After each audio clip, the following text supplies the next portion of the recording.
As many of you may know, we in the hunting community have been working hard to address the hunter recruitment and retention issues that are out there. We've seen hunter numbers decline. We know there's a problem, but we also know that the problem would be much worse today if not for our efforts. Some of those include eliminating minimum hunting ages, reducing them so that parents can decide for their own families when their children are mature and responsible enough to hunt safely. Apprentice hunting license programs so that people can hunt prior to taking their hunter education course as long as they're accompanied by an adult licensed hunter. This allows them to try their hand at hunting before making that big investment of going to an 18-hour hunter ed course, for instance. And finally, reforming regulations so that hunters have more opportunity and more choice in the field to give them more incentive to hunt. With all this said, in these 11 states, the biggest hurdle that we're facing with regard to retention and recruitment are the bans. There's no doubt about that. They are, without question, killing hunting. In a not so subtle way, these bans say that hunting is bad, that something is wrong with hunting. We know, if we're hunters, that there are few things that are more wholesome and spiritual than being out in the woods. Every other activity is legal on Sunday. Every other activity is legal on Sunday. It is inappropriate to single out hunting as a prohibited activity. Aside from the staggering economic impact data that Larry has, all accomplished not by spending taxpayer dollars, but by simply eliminating words from statute, the single most important thing for this organization, this coalition, is retention and recruitment. Lack of access and opportunity are the two factors that most harm retention and recruitment. The 7 states with total prohibitions on Sunday hunting have for decades seen their hunter numbers decline.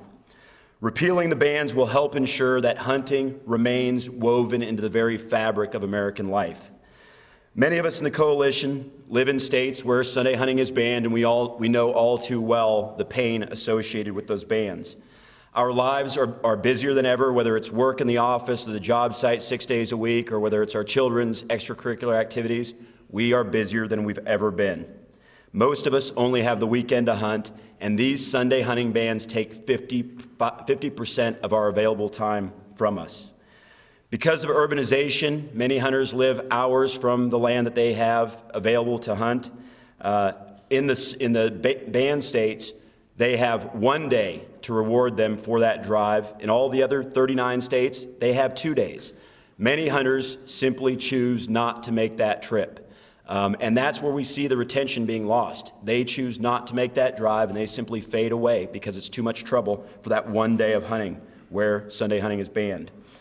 The smaller bang for the effort is what causes that. And when they choose not to make that drive to their hunting grounds, they also choose not to take other hunters into the field and get them hooked on hunting, whether they're young or old. And that gets back to the retention issue that we see problems with.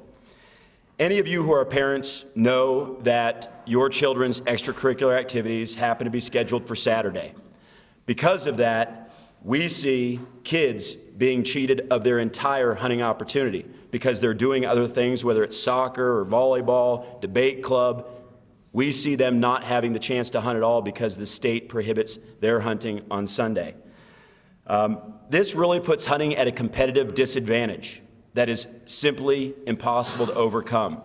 So hunting might be vying for that limited time that kids have, and because of this competitive disadvantage mandated by the state, hunting just doesn't stand a chance. Now, the opposition, a lot of people, anyone here who is allowed to hunt in their state on Sundays might wonder why hunting is prohibited on Sundays. What are the arguments against hunting on Sundays? There are 39 states out there that allow it. Not a single one of those states is attempting to actively ban any form of hunting on Sundays. Those 39 states are not experiencing any problems whatsoever. The leading opponent that we face are the state farm bureaus. And this is interesting because, of course, hunters provide an essential service to them by managing wildlife populations. In Pennsylvania alone, $87 million of crop damage is done each year, but it would be much worse without hunters. The farm bureaus want to eliminate half of our available hunting time, while at the same time they demand crop damage permits from the state that allow them to kill deer year-round using spotlights and other methods that aren't available to general hunting. And this inconsistency, this hypocrisy has to be addressed, and that's what we're doing here today. The arguments that the farmers use, a couple. One is that they don't want knocks on the door on Sunday. They don't want to be harassed on Sunday, their day of rest. They say that it's tantamount to telemarketers calling during dinner. Well, there is a difference in that, again, hunters perform that essential service to farmers. But there's a simple solution to this supposed problem. Simply post a sign at the end of the drive that says, out of respect for me and my family, do not disturb me on Sunday. Hunters are going to honor that request. They will honor that request. And part of what this coalition can do is potentially provide those notices when Sunday hunting is allowed in these states. Now, the other one that we hear most often from farmers is that they want one day where they can be safe in their fields working. Now, we all know that hunting is one of the safest forms of recreation in America. Farmers in the 39 states that allow Sunday hunting are not being routinely shot off their tractors. This is an emotional argument, and that is all it is, and that has to be recognized. So it's the not being bothered on Sundays, which can be addressed by a sign at the end of the drive, and the safety argument, which just isn't a legitimate argument. That's what's coming from the farmers. Now, other Americans who are opposed to this, it tends to be the religious side of the community, and they believe that if Sunday hunting is allowed, that their practitioners will end up going out into the field and their church pews will remain empty. What's interesting is we actually have data on this. The 39 states that allow Sunday hunting and the 11 states that don't. Church attendance is exactly the same at 42%. Maintaining Sunday hunting bans certainly is not the way to address perceived problems with church attendance. The religious organizations also say that this is going to distract from families doing what they need to do to stay close. I think that's pretty good evidence that the people who make those claims don't hunt, because hunting families will tell you every time that the best way for them to bond is being out in the field and hunting. Other opponents are bird watchers, hikers, mountain bikers, and horseback riders. We call these people other land users. Our lands, especially our public lands, are multiple use lands. They say that they want one day in the woods to themselves. It's not too much to ask from hunters, where they're safe from flying bullets and noise of gunfire. The truth of the matter is that these people can pursue their passions 365 days a year. We hunters have a fraction of the year available to us because of regulated hunting seasons. So their concerns regarding noise are exaggerated. Any of us who deer hunt know that we don't discharge the gun all that often, unfortunately. It's pretty rare that we do. So the noise concerns just aren't realistic, and this doesn't prohibit shooting on Sundays. It prohibits hunting, so we can still target shoot. As stated earlier, the safety concerns that they argue are nothing but ignorance and emotion. Hunters are exceptionally safe, and when there are those occasional accidents, they virtually always involve the individual hunter or action between hunters. They never, or virtually never, involve other users of that land. These other users, bird watchers and hikers, have coexisted for many, many years with hunters safely, and we will continue to do so if these Sunday hunting bans are lifted.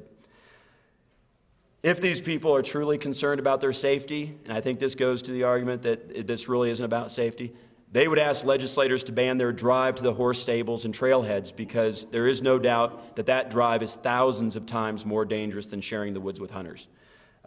These arguments are just simply excuses to try to keep these bans in place. Now, there are arguments about a day of rest for animals. Well, these prey animals never have a day of rest. They're always being pursued, and that's not going to change. One day out of the week is not going to allow animals to change their practices and their routines.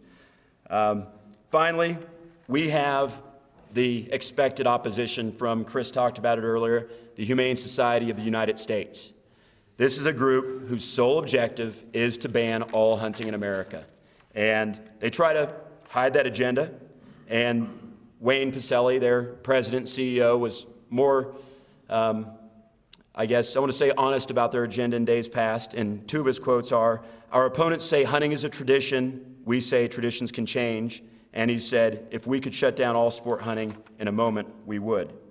So they're hiding behind the same old excuses to maintain these blue laws, but we know what their agenda is. They know that by banning Sunday hunting, they're keeping that next generation of hunters from ever being developed, and that's why they support these Sunday hunting bans.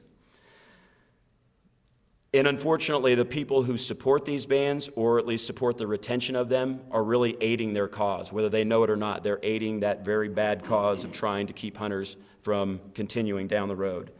Now, the bottom line of all this is that there are those 39 states out there that are not having any of these problems that the opponents of removing these bans say are out there.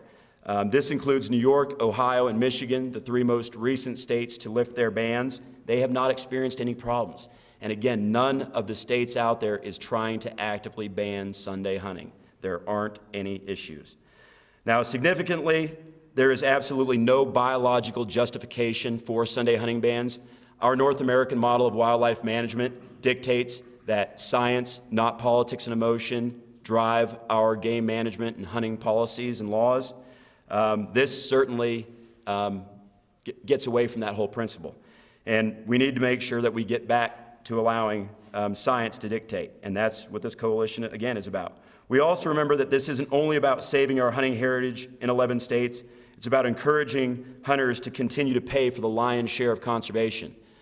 Hunters, as Larry talked about, pay their excise taxes, pay their license fees. We're talking about billions of dollars that go toward conservation. We are America's true conservationists, and we need to keep that heritage going and those generations moving toward hunting, because all Americans have to be concerned, because all Americans need their habitat, want to see wildlife, and hunters take care of all of that. Hunters have also always served to manage game populations in order to make sure they don't overrun their carrying capacity of the land. It's something that affects the entire ecosystem top to bottom when it happens. And finally, deer vehicle collisions.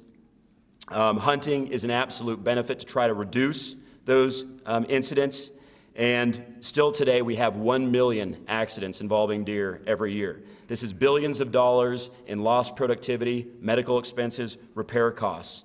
Hunters try to diminish that. There are also 200 people who die every year in these accidents. No doubt the problem would be much worse if it weren't for hunting and the efforts that we're announcing today. And we're trying to ensure that we have all of these benefits that are gained through hunting for generations to come.